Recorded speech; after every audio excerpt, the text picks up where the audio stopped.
Russia has become particularly obstreperous within the Wassenaar Arrangement, and it has really slowed progress overall and begged a lot of additional questions about the overall suitability of that particular framework for confronting today's problems. So we thought this was a very good time to look at some of those issues and try to think about an architecture or arrangement that might be a little more updated for today's problems. Hi, I'm Emily Benson, Director of the Project on Trade and Technology and a Senior Fellow with the Scholl Chair in International Business at CSIS. I'm here to talk about my recent report with Katya Mouradian, establishing a new multilateral export control regime.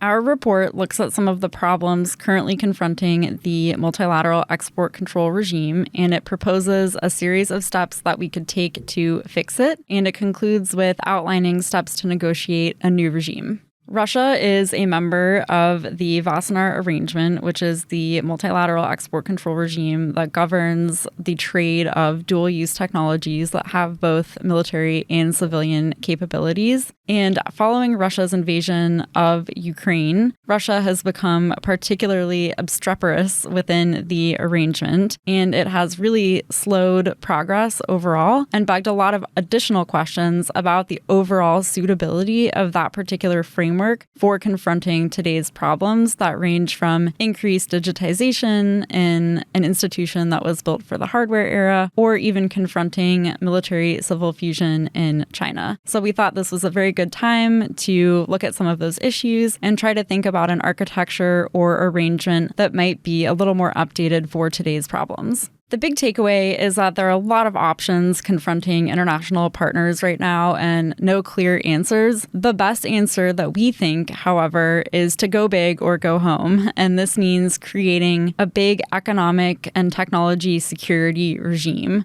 This would combine export controls with investment screening and also supply chain security issues, because we don't have a single institution, whether it's the WTO or the UN or the Wassenaar Arrangement, that's really built to sort through a lot of these concentric problems. We're living in an era right now where globalization as we know it is coming to an end. We're not quite sure what the next chapter will look like, but we know that economic security in a lot of ways has superseded traditional trade policy. This report is an effort to lay out a strategic roadmap for the United States, along with its close partners, in particular the G7, to really start negotiating and thinking about this new architecture that ought to come next. What we recommend is that the G7 expands to include Australia and the Republic of Korea for starters, knowing you have to start somewhere. You can't include everyone all at one time, basically for negotiating purposes. Makes it easier if you have a smaller group of participants. So you expand the G7, you give it a permanent secretariat, you staff it,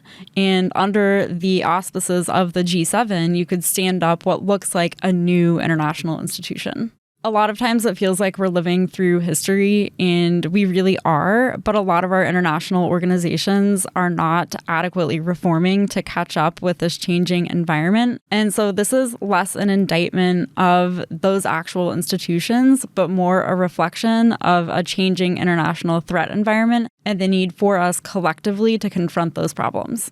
To read the full report, Establishing a New Multilateral Export Control Regime, please visit csis.org.